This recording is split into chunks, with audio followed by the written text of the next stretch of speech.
So we've covered the anatomy of slicing and drawing, how that works, why you slice into the trees. The next step was to learn how to turn your grip on the club just to close the face to the path and have a chance of drawing the ball. So let's start talking about how to make a backswing and make it functional enough so that you can stop slicing your driver. We'll also use some pretty cool images and some actual video from some of my friends at Gears, and that will be something that you'll want to see. So get ready for another interesting video to stop slicing your driver. So at address, everybody's got the common problem of starting with their hips and shoulders turned too far to the left. That's the beginning of having the worst slices and slicing across this ball, peeling it out to the right. If you want to make sure that you don't do that anymore, the best way to start is try to physically turn your hips and shoulders to the right of the target like this. From there, it's much easier to actually swing in and into out and have that one part of the swing right so that you don't slice anymore.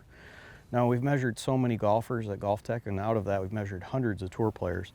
One of the more critical elements of not slicing as well is the amount that you turn yourself in the backswing when the shaft is parallel to the ground. So the best golfers that we've measured have their hips turned at this point about 25 degrees closed, or as you can see, the shaft that points to the right. Meanwhile, when the shaft's parallel to the ground, they also have their shoulders turned, and that's closer to 53 degrees. Meanwhile, the worst amateurs who hit the biggest slices, this is probably you at home, actually turn the very least amount when the shaft's parallel to the ground. Sometimes no more than just a few degrees with both your hips and your shoulders. This is the start of slicing across the top of that ball and just peeling it out to the right as well. So take a look at this Gears image. We're going to show you just a cool and different way to see it. This is an actual PGA Tour player who's won some tournaments. So pay really close attention when the shaft is parallel to the ground. Notice the changing your knee flex. Notice how much the shoulders have turned in the backswing as well.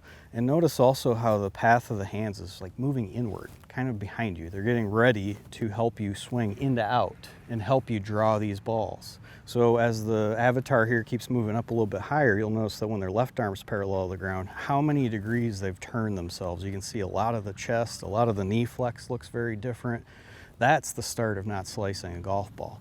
So you need to be able to follow that, and then just recognize that right now you don't turn enough. There's just very, very, very little chance that you actually do that.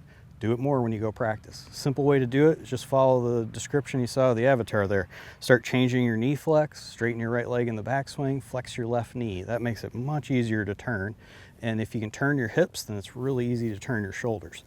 Master this concept. The easy way to do it is have one of your friends just film your swing from right down this view and take a look. When your left arm's parallel to the ground, you should see a massive change in your knee flex, be able to see your belt buckle.